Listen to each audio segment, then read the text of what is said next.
열왕기상 22장 1절부터 12절 말씀 마음을 집중하시고 함께 읽어보십니다. 아람과 이스라엘 사이에 전쟁이 없이 3년을 지냈더라.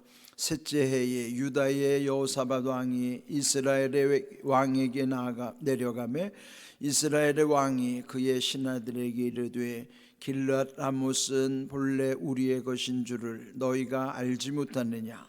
우리가 어찌 아람의 왕의 손에서 도로 찾지 아니하고 잠잠히 있으리요 하고 여호사밧에게 이르되 당신은 나와 함께 길앗 라못으로 가서 싸우시겠느냐? 여호사밧이 이스라엘 왕에게 이르되 나는 당신과 같고 내 백성은 당신의 백성과 같고 내 말들도 당신의 말들과 같으니이다. 여호사밧이 또 이스라엘의 왕에게 이르되 청하건대 먼저 여호와의 말씀이 어떠하신지 물어보소서. 이스라엘의 왕이 이에 선지자 400명쯤 모으고 그들에게 이르되 내가 길앗 라못에 가서 싸우랴 말랴. 그들이 이르되 올라가소서. 주께서 그 성읍을 왕의 손에 넘기시리이다. 여호사밧이 이르되 이 외에 우리가 물을 만한 여호와의 선지자가 여기 있지 아니하니까? 이스라엘의 왕이 여호사밧 왕에게 이르되 아직도 이물라의 아들 미가야 한 사람이 있으니 그로 말미암아 여호와께 물을 수 있으나 그는 내게 대하여 길한 일을 예언하지 아니하고 흉한 일만 예언하기로 내가 그를 미워하나이다. 여호사밧이 이르되 왕은 그런 말씀을 마소서. 이스라엘의 왕이 한 내시를 불러 이르되 이물라의 아들 미가야를 속히 오게 하라 하니라.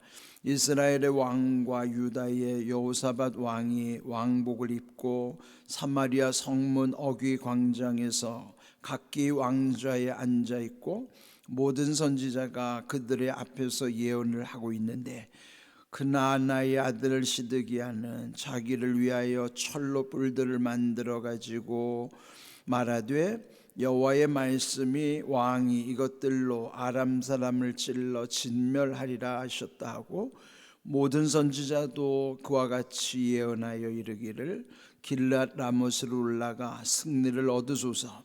여호와께서 그 성읍을 왕의 손에 넘기시리이다 하더라. 아멘.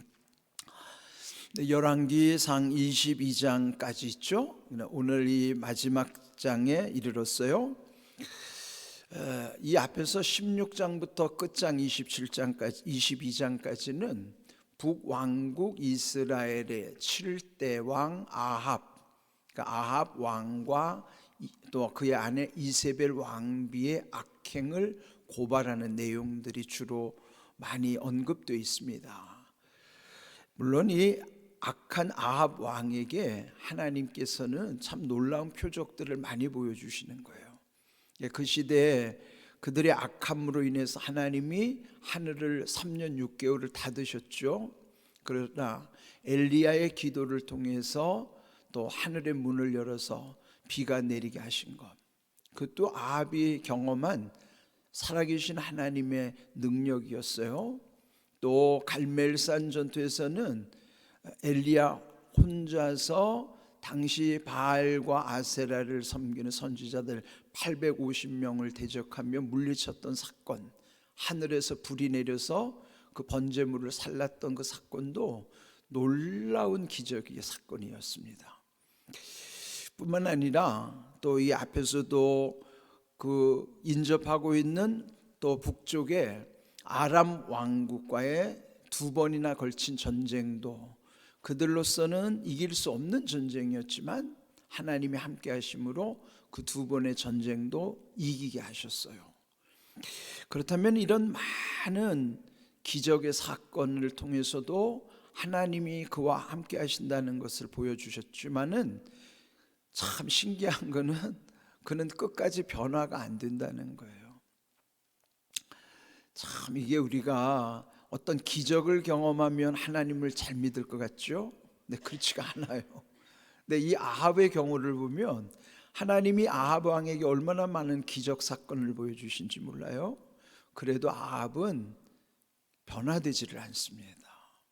그래서 기적이 사람을 변화시키는 게 아니에요. 하나님의 말씀이 그 심령에 들어와서 말씀의 은혜 속에서 주시는 깨닫는 지혜와 감당할 수 있는 능력이 입혀질 때만이 변화되는 거예요. 말씀이 변화시키는 거지 어떤 기적이 나타나서 변화되지 않습니다. 그러므로 여기 이제 우리 지난 시간에는 그 악한 아합도 잠시 회개했던 그 사건이 있었죠. 그러나 여전히 또 그는 악한 일을 도모하면서 결국 이 마지막 장 22장에서는 하나님이 예언하신 말씀 주신 대로 그는 아주 비참한 최후를 맞이하는 거예요.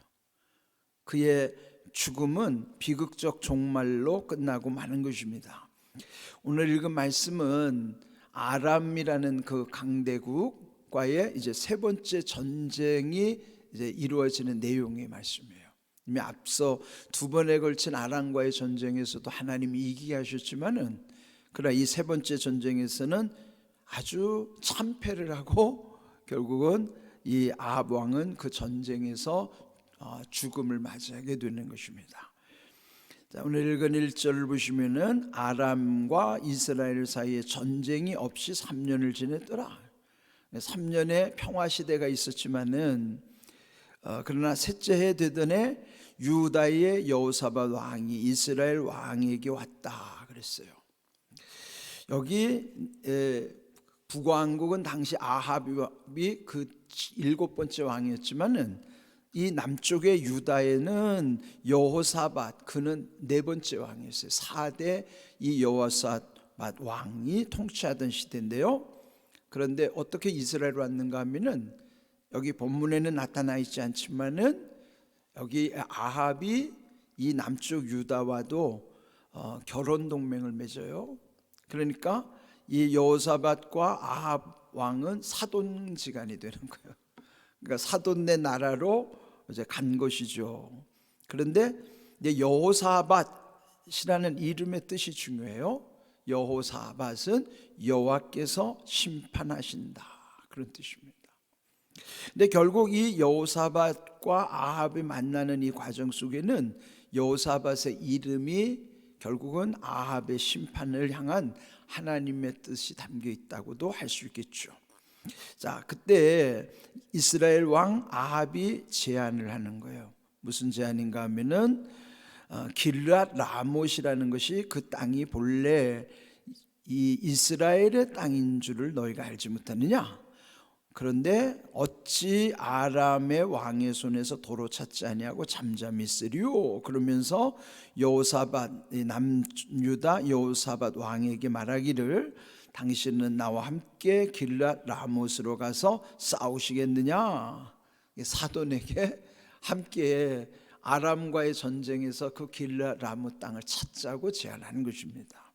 이에 대해서 여호사밧도 아주 흔쾌히 승낙하는데요.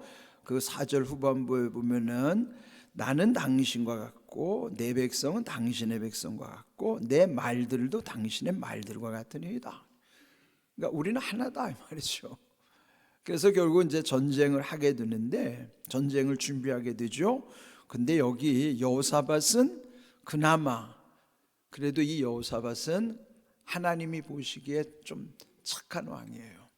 북왕국의 이 아합 왕은 아주 최고로 악한 왕이지만 그래도 이 남쪽의 유다 여호사밧은요 그나마 선한 왕이라고 일컬음 받는 사람답게 5절 보시면은 여호사밧이 그 왕 이스라엘 왕 아합에게 말하기를 청하건대 먼저 여호와의 말씀이 어떠하신지 물어보소서. 오늘 제목이 먼저 물어보소서 하는 거예요. 그래도 여호사밧은요 하나님께 물어보자. 사실은 여러분 이 아합은 하나님이 엄청난 기적과 표적을 보여주셨지만은 그는 하나님께 묻지 않는 사람, 악한 왕이지만은 여호사밧은 하나님의 말씀이 어떠한지 한번 물어봅시다. 선지자에게 물어봅시다. 그런 것이죠. 하나님께 늘 물었던 왕은요 사실 다윗입니다. 다윗은 어떤 일을 하든지 전쟁을 계획하든지 하나님께 묻고서 그 모든 일을 행했던 왕이죠. 그런데 이 여호사밧도 다윗의 후손답게 먼저 하나님께 물어보소서 아합에게 제안을 한 것이죠. 6절 이스라엘 왕 아합이 그 말을 듣고 선지자 400명쯤을 모았다. 근데 그 선지자 400명이 하나님의 선지자인지 바알의 선지자인지 몰라요. 근데 여기서 그들이 어떻게 응답을 하는가? 자, 그들 400명 선지자들에게 물은 거예요. 길앗 라못에 가서 내가 싸우랴 말랴, 싸울까요 말까요 물었어요. 근데 그들 400명이 하나같이 올라가소서, 주께서 그 성읍을 왕의 손에 넘기시리이다. 여러분 400명이 똑같이 한 말로, 하나의 말로 올라가라는 거예요. 그러면 왕의 손에 넘기겠다, 이제 그렇게 얘기했는데, 여호사밧, 이 남쪽의 왕 여호사밧이 좀 미심쩍은 거예요. 확신이 안 들으니까 재차 이 아합 왕에게 묻습니다. 7절 여호사밧이 이르되 이 외에 우리가 물을 만한 여호와의 선지자가 여기 있지 아니하나이까?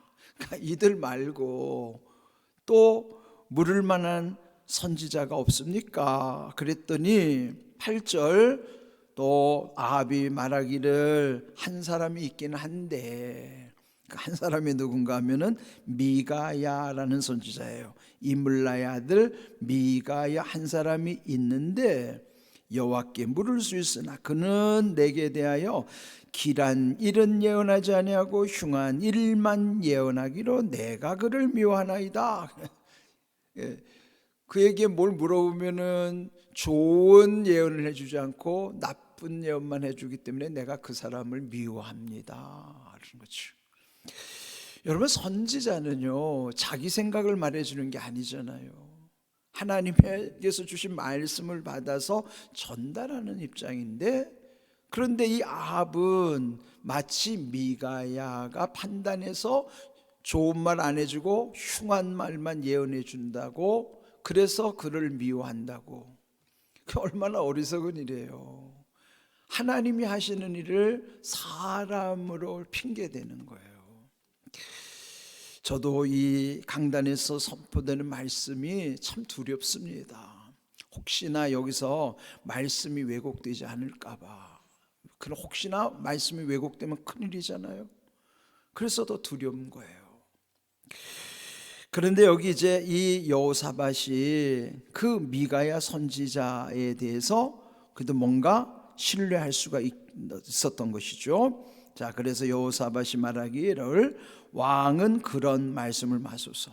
그 미가야를 미워한다니까 그런 말씀은 하지 마십시오. 그러니까 이 이스라엘 왕 이 아합이 이제 명하기를 그 미가야 선지자를 속히 오게 하라, 그런 거예요. 그래서 이제 그를 청하게 되는 것인데요. 그러면서 이제 10절에 보면은 이스라엘 왕 또 유다의 여호사밧 왕, 그러니까 남왕국과 북왕국의 두 왕이 왕복을 입었다는 것은 이제 정식으로 뭔가 일을 결정하기 위해서 그들이 왕좌에 앉아 있었다 하는 것입니다. 그런데 여기 11절에 보면 또 한 사람의 선지자가 등장해요. 그 이름은 시드기야입니다. 시드기야는 자기를 위하여 철로 뿔들을 만들어 가지고 말하되 여호와의 말씀이 왕이 이것들로 아람 사람을 찔러 진멸하리라. 그는 이 사람도 이제 하나의 퍼포먼스를 하는 거예요. 철로 뿔들을 만들어서 여호와의 말씀이 마치 이 뿔들로 말미암아 또 이런 것과 같이 아람 사람을 찔러 진멸하게 할 것입니다, 그랬거든요.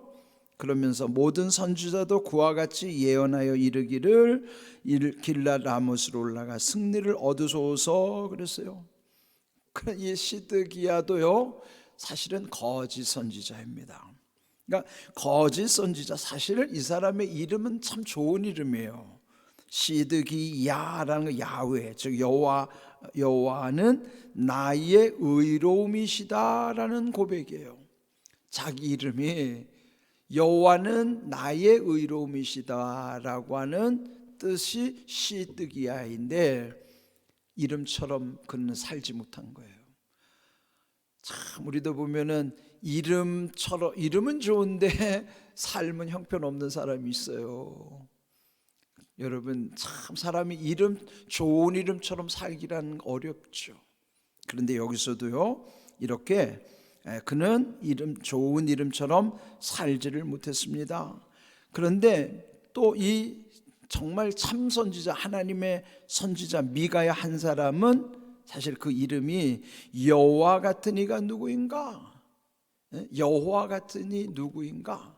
그는 하나님이심을 증거하는 이름처럼 그는 살았어요. 여러분, 옳게 산다고 하는 것이 때로는 얼마나 힘든 일일까요?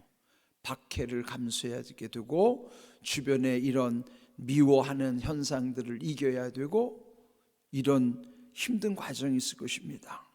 자, 그런데 오늘 여기 주신 말씀 속에서 우리가 붙잡아야 되는 말씀이 있어요. 여기 보면 400명 선지자들과 거짓 선지자 시드기야까지 하면 401명대, 또 한 사람 진정한 하나님의 선지자 미가야. 여러분, 1대 400일이면 대체로 우리가 좋아하는 게 뭐냐면 다수결이에요. 다수결이 뭐예요? 숫자가 많은 쪽으로 결정하는 거, 그게 다수결이잖아요. 또 민주주의의 보편적인 원칙은 다수결로 의사를 결정하는 거란 말이죠. 그런데 성경은 그 다수결이 반드시 옳지 않다는 걸 말씀하시는 거예요. 그 대표적인 예가 뭘까요? 여러분, 가나안의 정탐꾼을 보낸 12정탐꾼들이 돌아와서 보고하는 것은요, 갈렙과 여호수아 두 사람만이 하나님의 말씀에 입각해서 거기 들어가면 우리에게 승리를 주실 것입니다 라고 보고했지만은 나머지 10사람은 부정적으로 우리는 거기 가면은 그 사람들의 밥이 될 것입니다. 우리는 그들 앞에 메뚜기 같은 존재입니다. 우리는 결코 이길 수 없습니다. 10명은 부정적으로, 그러나 갈렙과 여호수아 단 두 사람만이 긍정적으로 하나님이 말씀대로 이루실 거라고 보고하는 거예요. 그때 백성들이 결과가 뭐예요? 다수결에 의해서 부정적인 사람들의 말만 듣고 그들이 통곡하면서 하나님을 원망했다는 거예요. 그럼 뭐예요? 10명이라고 하는 다수에 의해서 결정하는 것이 옳은 게 아니라는 거예요. 성경은 하나님이 오르신 게 옳은 거지, 사람들이 많다고 사람들의 의사가 반영이 된다고 그게 옳은 게 아니에요. 성경은 하나님이 오르신 거예요. 자, 출애굽기 23장 2절 말씀 함께 읽어봅니다. 다수를 따라 악을 행하지 말며 송사에 다수를 따라 부당한 증언을 하지 말라고 그랬습니다. 악한 사람들은요, 다수의 의견을 조작해가지고 악을 행하기도 하고 재판에서 다수의 증인들을 세워서 부당한 증언들을 꾸미는 경우가 있어요. 조작하는 거죠. 그래서 여러분, 다수결에는 함정이 있는 거예요. 여러분, 교회에서도 어떤 의사를 결정할 때 이것이 하나님 기뻐하시는 것인가를 가장 먼저 줘야 되는 거예요. 하나님이 원하시지 않는 거는 아무리 다수가 결정해도 하면 안 돼요. 그러나 하나님이 기뻐하시고 하나님이 원하시는 거는 모두가 반대도 해야 돼요. 우리에게는 하나님의 뜻이 우선이지 사람의 많음으로써 의사를 결정하는 것이 아닌 거예요. 이걸 여기서 말씀하시는 거죠. 자, 그 다음에 오늘 여기서 또 하나 중요한 사실은 뭐냐면은 여기 오늘 제목처럼 먼저 물어보소서 그런 거예요. 여러분, 우리도 서로 물어봐주면 좋아하잖아요. 예? 서로 물어봐주는 관심이기도 하는 것처럼 예수님도요, 청소년 시절, 자, 한번 보고 가겠습니다. 누가복음 2장 46절 함께 읽어봅니다. 사흘 후에 성전에서 만난즉 그가 선생들 중에 앉으사 그들에게 듣기도 하시며 묻기도 하시니, 그랬어요. 12살 됐던 해 부모님을 따라 예루살렘 성전에서 이제 예수 그 절기를 지키고 돌아가는 길에 하룻길을 가는데도 부모는 아들이 따라올 줄로 알고 생각했는데 보니까 없어져 안 보이는 거예요. 그런데 사흘이 되었 후에 이제 다시 찾아갔더니 거기 어린 예수님, 12살 때 어린 예수님이 거기에 아주 유명한 선생님들과 둘러 앉아서 그 유명한 선생님들의 말씀을 듣기도 하시며 물어보기도 하셨다 그랬습니다. 자, 예수님이 이렇게 지혜로운 모습을 왜 우리에게 보여주셨을까요? 여러분, 물어야 지혜가 생겨요. 근데 물은 것은요, 사람들에게 묻는 것도 중요하지만은 사실 하나님께 물어야 돼요. 그 다음에 듣는 거 참으로 중요하죠. 믿음은 들음에서 난다고 그랬으니까 말씀을 듣는 것 얼마나 중요해요. 근데 제가 오늘 이 아침에 이거 하다 보니까 우리에게 중요한 건 기도 아니에요? 기도? 여기 보면 듣기도 묻기도 했어요. 아, 기도가 듣기도 듣는 기도, 묻기도 묻는 기도. 아, 이거 중요하다 이거. 이야, 진짜 중요한 기도를 발견했어요. 기도는요, 먼저 듣기도를 해야 돼요. 말씀을 듣는 기도. 그 다음에 묻기도, 하나님께 묻는 기도를 하는 거예요. 먼저 들으셔야 돼요. 말씀을 듣는 것이 듣기도, 그 말씀 붙잡고 하나님께 응답을 구하는 것이 묻기도란 말이에요. 여러분, 우리 기도하는데 먼저 듣기도 하시고 그 다음에 묻기도를 하시란 말이에요. 듣기도를 먼저 하시고 묻기도를 그 다음에 이어서 하시란 말이에요. 올해들은 묻기도와 듣기도에 하나님의 은혜와 응답이 충만하시기를 주님의 이름으로 축복합니다. 아멘.